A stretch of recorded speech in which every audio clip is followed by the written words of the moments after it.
Hello students. कैसी आपकी पढ़ाई चल रही है? आई होप सब कुछ अच्छे से चल रहा होगा कि स्टडी कंसिस्टेंसी के साथ आपकी test series. Okay, let's continue with the further part. We already discuss in a previous video till the alternate director. Let's continue.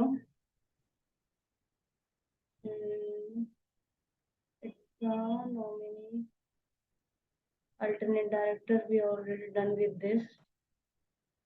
Now discuss about the nominee director. Section number 161, subsection 3. Till the previous video, I already completed till the like alternate director. That is the section number 161, subsection 2. Let's continue. That is the nominee director. So what is the nominee director? Nominee director का मतलब ये है कि subject to the article of a board may appoint any person as a director जो कि nominated करा जाएगा by the institution in pursuance of the provision of any law for the time being in force या फिर on any government who central government state government by virtue of its state shareholding in a government company. मतलब nominee director जो है वो is not likely any other director की तरह नहीं होता। वो बस एक रिप्रेजेंट करता है एक बॉडी को जो कि एक nomination for the appointment as a director in a company. अगर मतलब जब कभी एक कंपनी ऑप्टेन करती है financial assistant from the some other financial institution तो वो नॉमिनेट रिप्रेजेंट करता है मतलब उसी बॉडी कॉर्पोरेट बॉडी को। ठीक है, सो इसलिए नॉमिनेट डायरेक्टर का अपॉइंटमेंट करा जाता है। अब आ जाते हैं casual vacancy, that is section 161 subsection 4। Casual vacancy क्या होती है? जब वैकेंसी कब अराइज होती है? अगर ऑफिस ऑफ एनी डायरेक्टर जो कि अपॉइंट करा गया था कम जनरल मीटिंग में वो वैकेट हो गया है before his term of expiry normal course resulting सच हो गया हमारे इन डिफॉल्ट हो गया।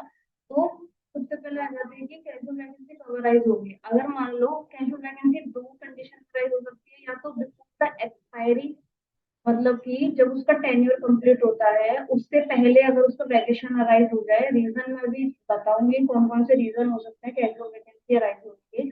तो उस केस में क्या कैजुअल वैकेंसी कैसे फिल करी जाएगी? मतलब कब वैकेशन हुआ है, सपोज दैट कि उसने कोई भी वॉयलेशन कर दिया या फिर कोई भी डिफॉल्ट अराइज हो गया तो क्या होगा? तो कैजुअल वैकेंसी फाइल करी जाएगी बोर्ड ऑफ डायरेक्टर के द्वारा मीटिंग ऑफ द बोर्ड जो कि सब्सिक्वेंटली अप्रूव करा जाएगा मेंबर के द्वारा इमीडिएट नेक्स्ट जनरल में। सपोज दैट आज कैजुअल वैकेंसी राइज हुई तो ये कैजुअल वैकेंसी बोर्ड फिल कर देगा। ठीक है, डायरेक्टर का अपॉइंटमेंट हो गया। अब क्या होगा? जो नेक्स्ट जनरल मीटिंग होगी ना मेंबर्स की, वहां पर उस वैकेंसी में जो डायरेक्टर अपॉइंट हुआ है उसकी अप्रूवल मेंबर्स दे देंगे उस जनरल मीटिंग में, तो वो वैलिड हो जाएगी। ठीक है, जो पर्सन अपॉइंट करा गया है shall hold office only up to which the director in whose place he is appointed would have been hold the office which. Suppose that जहां पर ओरिजिनल डायरेक्टर जो है, जैसे कि मान लो वो मतलब बिफोर दी सपोज दैट उसको 5 साल बाद वैकेशन होना था, लेकिन ड्यू टू सम कंडीशन कुछ भी कॉन्ट्रवेंशन डिस्क्वालिफिकेशन अराइज हो गई तो सर वैकेट करना पड़ा। तो अब नया डायरेक्टर अपॉइंट हो गया तो वो होल्ड कब तक करेगा ऑफिस? जितना वो जिस डायरेक्टर के प्लेस पर अपॉइंट हुआ है जितना उसका और टेन्योर था उतने टेन्योर तक वो ऑफिस होल्ड करेगा, मतलब 5 साल तक वो होल्ड करेगा क्योंकि ओरिजिनल डायरेक्टर का टेन्योर 5 साल तक का था। तो इतना उसका ऑफिस होल्ड करना पड़ेगा। तो यहाँ पे लिखा हुआ है पर्सन जो appointed shall hold the office only up to which director in whose place he is appointed would have held the office if the director was not vacant. ठीक है, तो ये हो गया। It is all about the casual vacancy. पर हम नीचे लिख लेते हैं कुछ इंपॉर्टेंट चीजें स्किप तो नहीं हो गई। So let's see.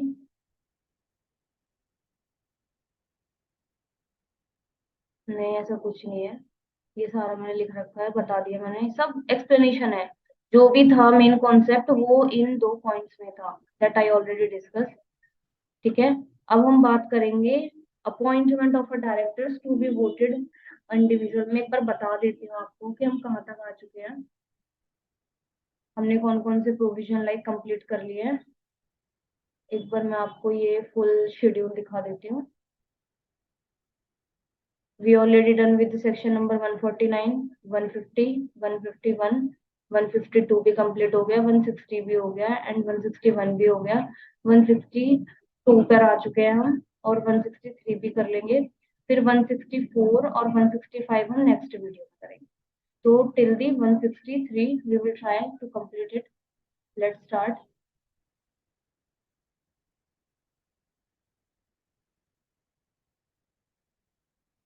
Appointment of a directors to be voted individually. अब आ जाते हैं प्रोविजन क्या कहता है सेक्शन 162 का। Two or more director of a company can not be elected as a director by single resolution. मतलब सपोज दैट एक ही डेट पर दो डायरेक्टर्स का अपॉइंटमेंट हो रहा है, तो इस केस में क्या होगा कि हमें अलग अलग रिजोल्यूशन पास करने पड़ेंगे। लेकिन ये वैलिड भी नहीं है कि एक रिजोल्यूशन पास करके हम क्या है मतलब डायरेक्टर को अपॉइंट कर लें।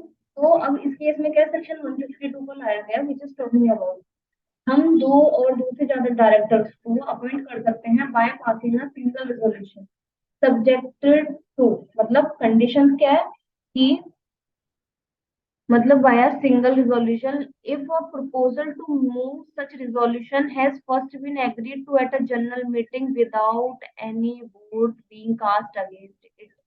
मतलब दो और दो से ज्यादा डायरेक्टर्स अपॉइंट हो सकते हैं by passing a single resolution provided that पहले उनको लाइक अप्रूव एग्रीड होना चाहिए जनरल मीटिंग में मेंबर्स के द्वारा बाय पासिंग रिजोल्यूशन विदाउट मतलब किसी vote being cast in against pass हुई हो, मतलब एक भी वोट अगेंस्ट में नहीं आना चाहिए। तो this is all about the single resolution. पहले हमें मेंबर्स के द्वारा जनरल मीटिंग में रिजोल्यूशन पास कर एग्री कराना पड़ेगा कि हम दो और दूसरे डायरेक्टर को अपॉइंट कर रहे हैं बाय पासिंग सिंगल रिजोल्यूशन। तो केस में क्या जो भी अपनी कंफर्मेशन है कंफर्मेशन सबको देनी पड़ेगी, कोई भी वोट अगेंस्ट में नहीं आनी चाहिए। अगर नहीं आ रही है तो उस केस में क्या है वो वैलिड अपॉइंटमेंट मानी जाएगी। So this is all about the section number 162.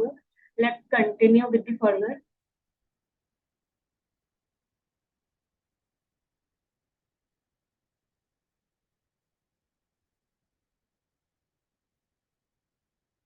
Yes. Option to adopt. Just a minute. First of all, clear all this. Option to adopt the principle of a proportional representation for the appointment of a director. ठीक है? So let's start. तो provision देखते हैं. एक minute. Yes. Section 163.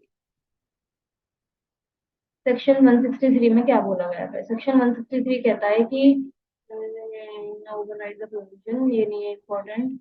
Article of a company need obtain the provision for the appointment of by the proportional representation. इसमें students कुछ ऐसा खास नहीं है कि आर्टिकल हो गया मैं need to provide for the appointment of less than 2/3 और more of the total number in accordance with the proportional. तो आप इसको ना खुद से पढ़ सकते हैं। So it's a very easy. Such appointment हो गया हमारा to be made in accordance with the principle. Principle of proportional representation के अकॉर्डिंग अपॉइंटमेंट होना चाहिए जो कि आर्टिकल में प्रोवाइड होना चाहिए। मतलब votes according to single transferable votes. It means candidate get elected if he secure the requisite vote fixed as quota. मतलब जो कोट करी गई उतनी फीस दूसरे वोट में आनी चाहिए। और क्यूमुलेटिव वोटिंग मतलब और ये जो अपॉइंटमेंट है may be made at least once in every 3 years, मतलब कम से कम। और कैजुअल वैकेंसी भी फिलअप इन सेक्शन 161 सबसेक्शन 4, तो वो भी ऐसे ही फाइल करी जाएगी और इमीडिएटली जनरल मीटिंग में तो हम लोग लाइक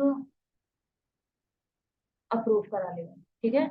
और ये सेक्शन 163 किस किस पर एप्लीकेबल नहीं होगा? एक तो गवर्नमेंट कंपनी पर और एक होगा हमारा सब्सिडरी कोई भी हो गवर्नमेंट कंपनी की। लेकिन कंडीशन ये है 137 फाइनेंशियल स्टेटमेंट और 92 विद द रजिस्ट्रार रिपोर्ट ना भरा हो मतलब फाइलिंग द फाइनेंशियल स्टेटमेंट, तो तभी उस पर एप्लीकेबल होगा 163। 163 is not as such important but yes आप एक बार इसको गो थ्रू कर लेना। ऐसा मतलब मैं एक बार लैंग्वेज में समझा देती हूँ।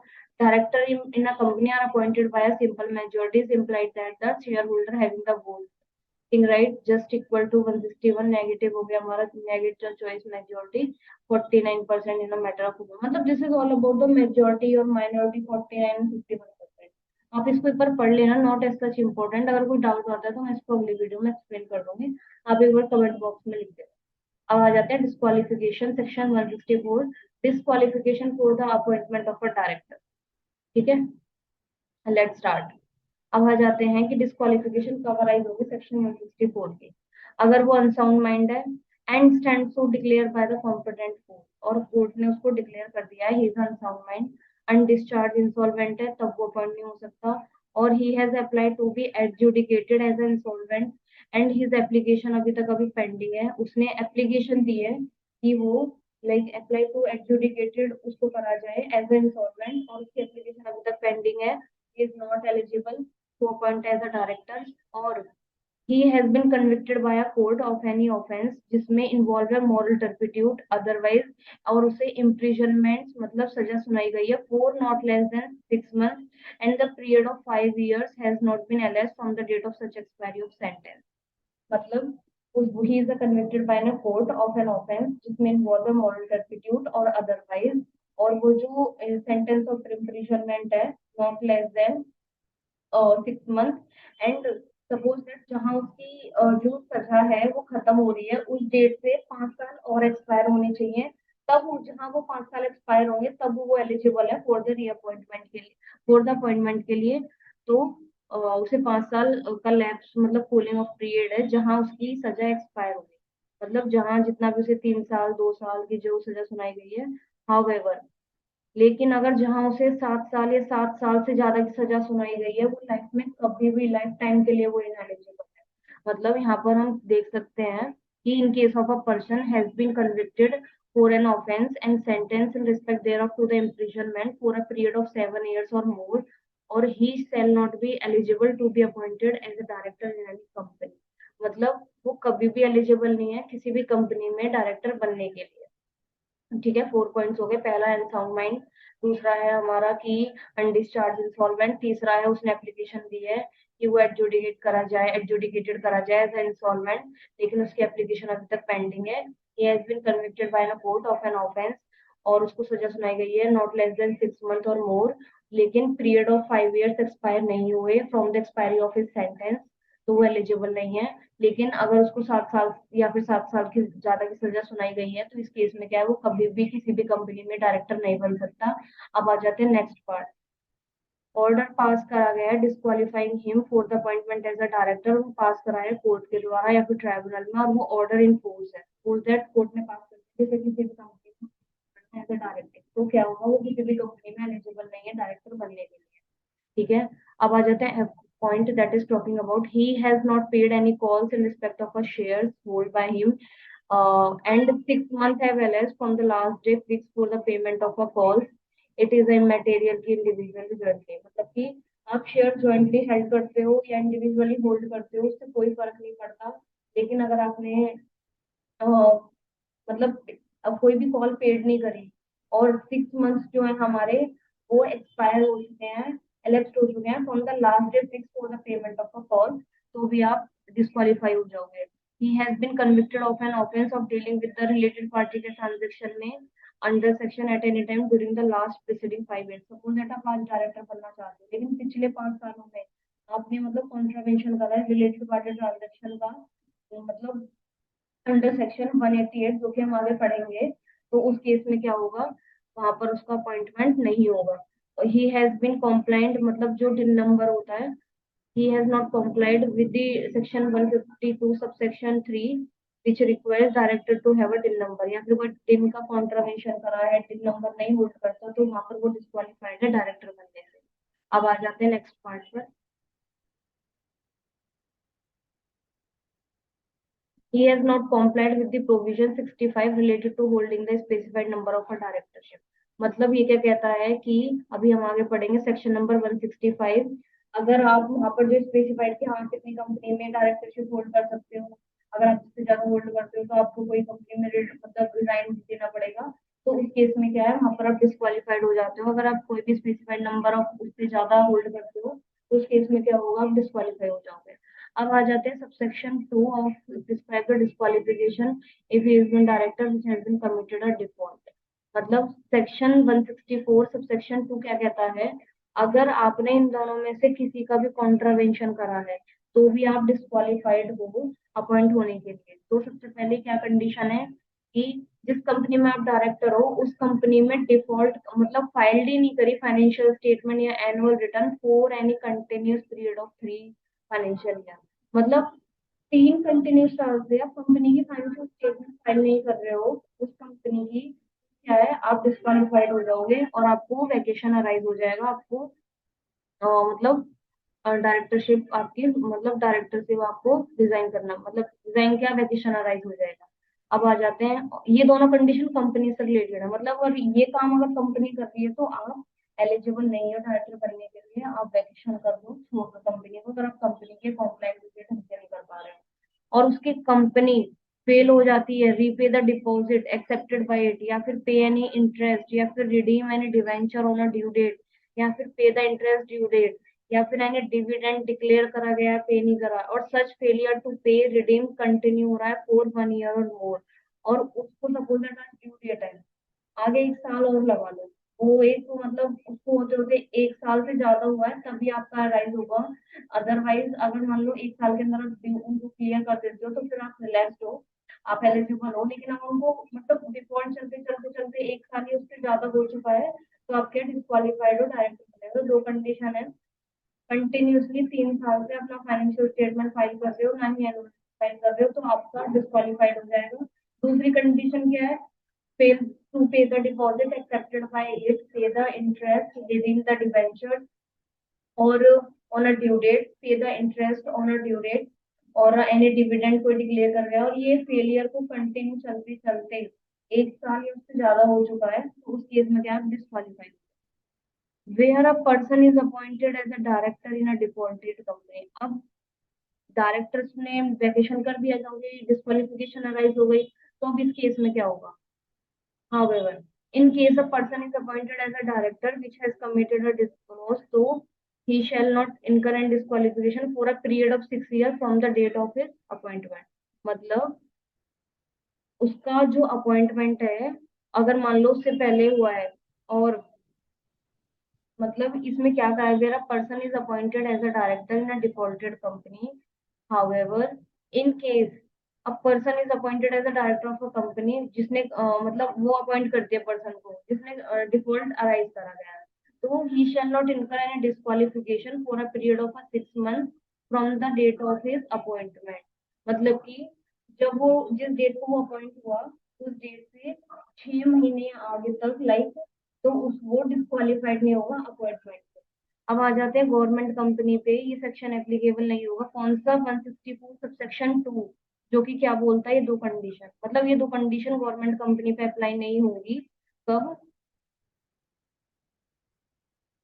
और ये दो, एक मिनट में दोनों प्रोविजन में एक चीज पढ़ाना भूल गई कि डायरेक्ट जो दोनों कंडीशनों की वजह से अगर डायरेक्टर का डिस्क्वालिफिकेशन हो रहा है तो डायरेक्टर कंसर्न जो है हमारा shall not eligible to be reappointed of any defaulting company या फिर any other company for a period of 5 years from the date on which such committed said company has committed a default, तो company ने आज default arise हुआ, वो लगा कि हाँ भाई कंपनी के डायरेक्टर को वैक्सीन करना चाहिए, तो आज की डेट से 5 साल तक वो डायरेक्टर ना तो उस कंपनी में, डिफॉल्टिंग कंपनी में, ना ही किसी और अदर कंपनी में अपॉइंट हो सकते हैं as a director.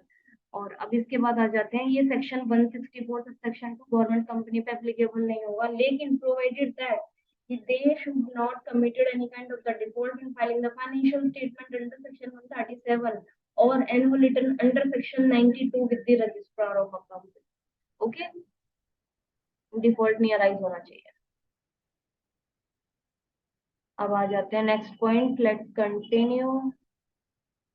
Additional qualification by the private company, मतलब सेक्शन 164 सेक्शन 3 ये कहता है company not being a subsidiary of a public company, ठीक है, नॉट बीइंग मतलब is permitted to provide the additional grounds the article of a company, मतलब जो section 164 subsection 1 और 2 में डिस्क्वालिफिकेशन के क्राइटेरिया लिखे हुए हैं, apart from that article of a company, private company के आर्टिकल में ये एडिशनल ग्राउंड्स लिखे जा सकते हैं, अगर आप ये क्राइटेरिया में आते हो तो आपका डिस्क्वालिफिकेशन अराइज हो जाएगा, तो प्राइवेट कंपनी ऐड कर सकती है वो सर्टेन डिस्क्वालिफिकेशन। ओके, अब आ जाते हैं हमारे डिस्क्वालिफिकेशन एज पर, जो कि 217 में आगे बढ़ाऊंगी। इन्वेस्टिगेशन के दौरान क्या होता है कि अगर कोई director of a company convicted हुआ है ऑफ एन ऑफेंस तो उसका वैकेशन अराइज हो जाता है, तो उस केस में क्या होगा, तो director shall be deemed to have been vacated from the date on which on such vacation of office he shall be disqualified from holding any office in any company। मतलब अगर मान लो सेक्शन 217 में वो किसी ऑफेंस में committed होता है, director क्या है वो डीम्ड मान लिया जाएगा vacation of office from the date on which he is convicted, yes he has committed any offence. किसी भी कंपनी में वो डायरेक्टरशिप होल्ड नहीं कर सकता और सारी कंपनियों से उसका डिस्क्वालिफिकेशन हो जाएगा। ठीक है, अब आ जाते हैं maximum number of the directorship. We will study in the next video. Till then take care, bye bye, all the very best, thank you so much.